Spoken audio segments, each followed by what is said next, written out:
12:22 p.m. on July 19, 1985. Two mining dams burst in Stava, Italy. It was impossible to believe what we saw. How two banks of sand could become two atomic bombs that caused the total destruction of the Stava Valley. The rupture unleashed a mud and sludge wave more than 100 feet wide. It flowed at a speed of 55 miles per hour. It burst out, and of course, considering also the natural slope of this valley, which is quite steep, it gained progressive momentum. It reached a very high acceleration in a matter of seconds. The mudslide was over in 4 minutes, but during that time, 268 people died, and 4 hotels and 50 homes were flattened. I saw that everything was swallowed up. There wasn't anything left, not houses, not anything. The town of Stava was virtually wiped off the map. The event has been called one of the worst industrial catastrophes in the world. But it could have been prevented. Stava is located in northeastern Italy, nestled in a picturesque alpine valley. Though it's primarily a farming community, Stava has mountains rich in fluorite, and in 1934, a very productive mining industry began. In 1967, the first tailings dam was started. The tailings dam's purpose was to contain the waste material from the mine. The waste was a mixture of silt, sand, and water. The sand formed the dam structure, and the silt and water were stored in the basin itself. So their purpose is to store material at the fluid state first that couldn't be discharged directly into watercourses because they've got a high pollutant content. The silt was supposed to sink to the bottom of the basin and solidify, while the clear water was recycled into the streams and rivers of Stava. As more material was poured into the dam, the size of the basin increased. In just a few years, the tailings dam rose to 65 feet, twice the normal height for this kind of structure. In 1969, the mine owners decided to start another dam, right above the first one. The choice couldn't have been worse, because first of all, we are on a steep slope that these structures can be considered completely stable only if they are built in the proper manner on flat ground, which of course was not the case here. Another factor that led to the disaster was the nature of the soil on which the dams were built. The marshy ground in Stava was not firm enough to hold the large earthen structures.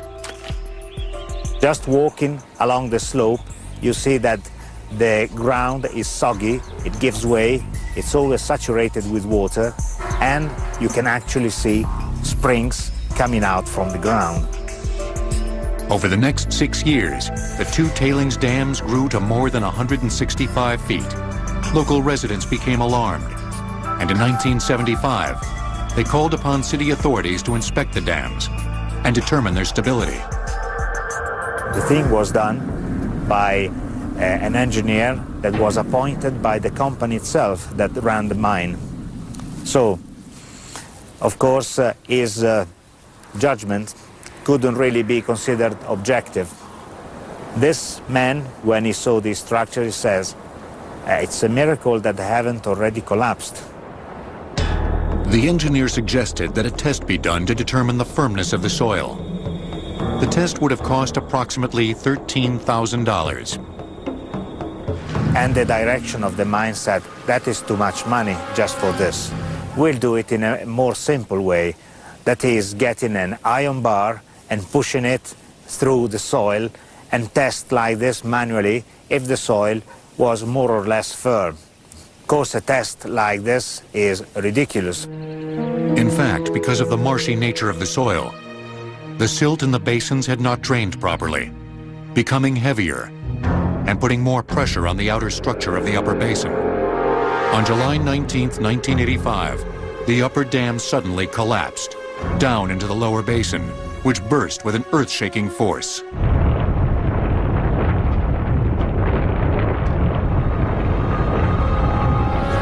I saw the masses of sludge crashing down. From there, I went into a state of mental shock. My house wasn't there. I went just about out of my mind. My family was made up of my wife, so dear to me, 3 daughters and 4 sons. I was left with 2 daughters and a son. Rescue efforts continued for weeks after the Stava disaster, but very few victims were found alive. You couldn't go and help anybody because there was so much mud, it was like being in a bowl of pudding. If you saw arms, legs coming out of it, there was no way for you to get there, to rescue these people.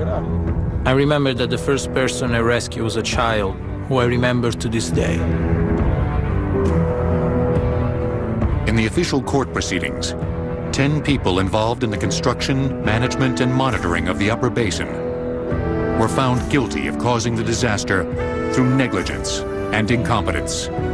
They were also convicted of multiple manslaughter charges. Previous owners and engineers were never arrested. Come si possono chiamare? I don't know what you call it in America, indulgences, leniency, Dei perdoni. and they benefited from such leniency.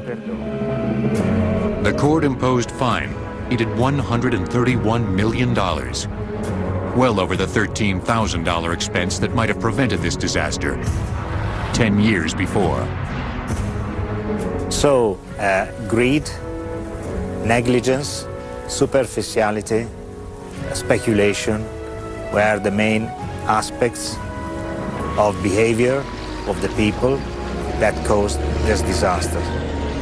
Too many people think business is more important than life. The Italian parliament also introduced a new law to make the construction and maintenance of tailings dams safer. The entire country mourned the horrifying loss of the people of Stava. Pope John Paul II paid a moving visit to the memorial site in 1998. In February 2002, several of the victims' families established the Stava 1985 Foundation. Essentially, so that the 268 people who died didn't die in vain. The town of Stava is now rebuilt, coming back to life after the disaster. It is a living, growing monument to those who were sacrificed by its destruction in 1985, and a lasting reminder of the resilience and spirit of those who survived.